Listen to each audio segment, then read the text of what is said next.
Good morning, David Brooks fans. Good morning. Here we are, back at the gym after, the long Memorial Weekend. Here we go. Today we learned about a thing called a social entrepreneur, and in particular one called Hillary Cottam, and what she's been doing in England.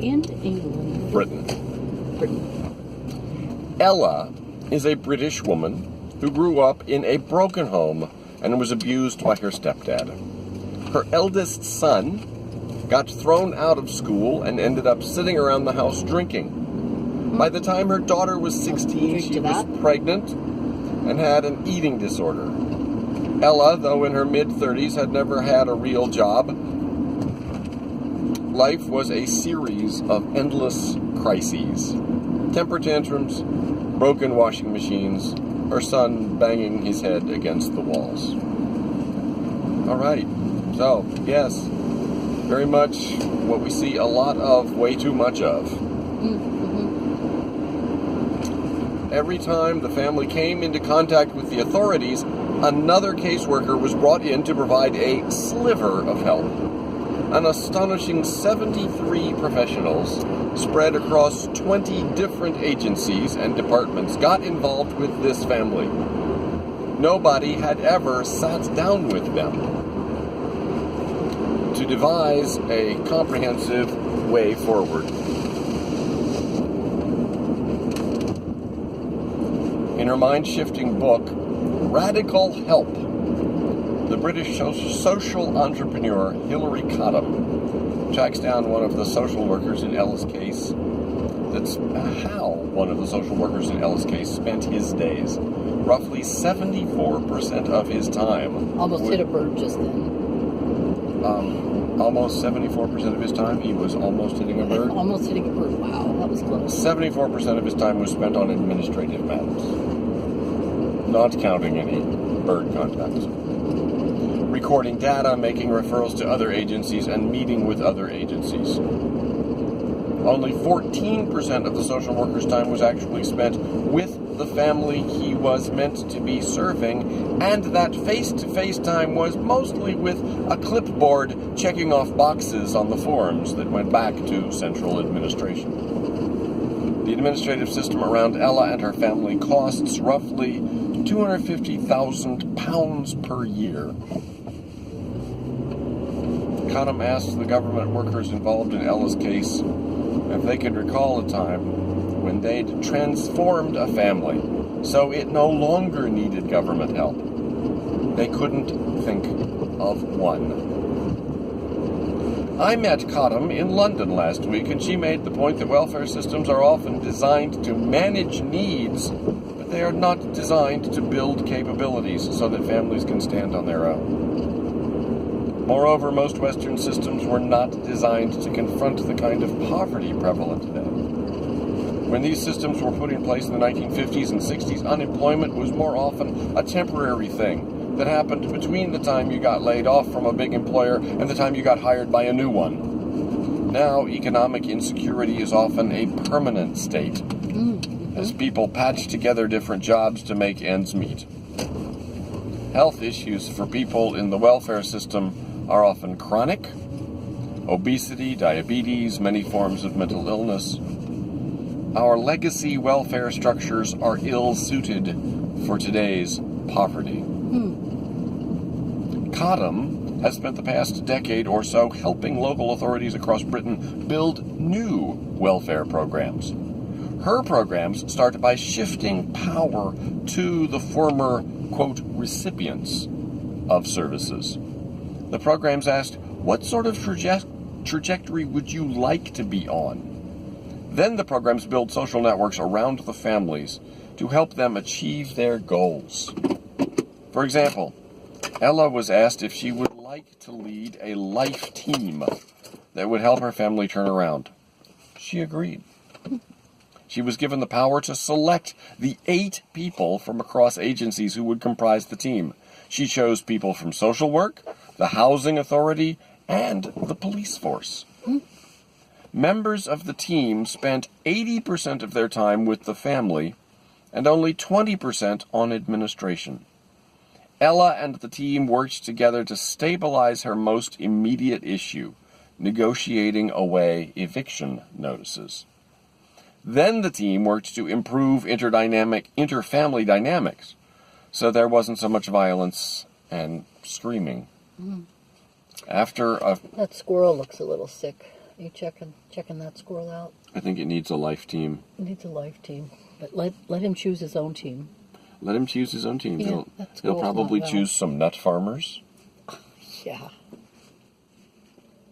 I would choose a coffee farmer to be on my team. To be on your team? Yeah. A cook. But let's finish the A article. cook.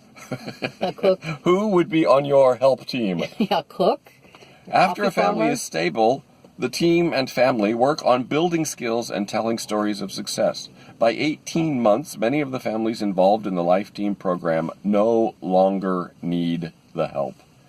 Ella got her first job and assumed more responsibility for her family. Her kids were back in mainstream schooling. In the old welfare model, social workers are detached professionals and overwhelmed, bound by bureaucratic rules, and often slipping into emotional permafrost. At Life Team, it's about relational accompaniment. Relational accompaniment. Giving social workers the discretion to do what they think is best. Cottam has designed other programs with a similar collaborative ethos.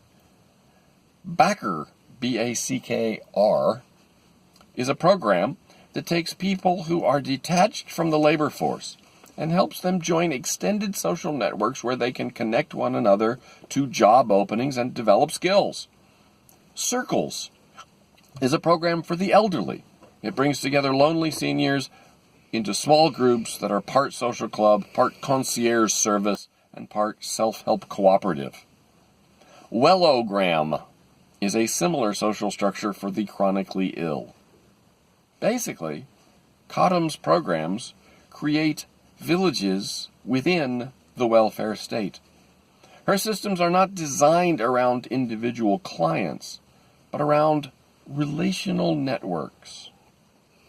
People tend to have better outcomes when they're held accountable by a network of peers. 3/4 of the smokers in Wellogram successfully quit. 44% lowered their blood pressure. 64% started work or went back to school. The old legacy welfare programs were designed for people enmeshed in thick communities who'd suffered a temporary setback.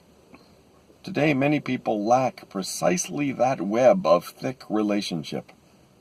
The welfare state of the future has to build the social structures that people need to thrive. This is one way government can build community.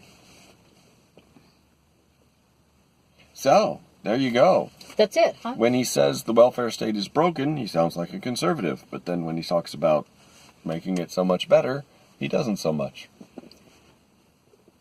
Well, the conservatives want community too. I don't know what they want, but David surely does. David surely does. So who would be on your team? And what team would you like to see here in Westchester County or in the world? I don't know.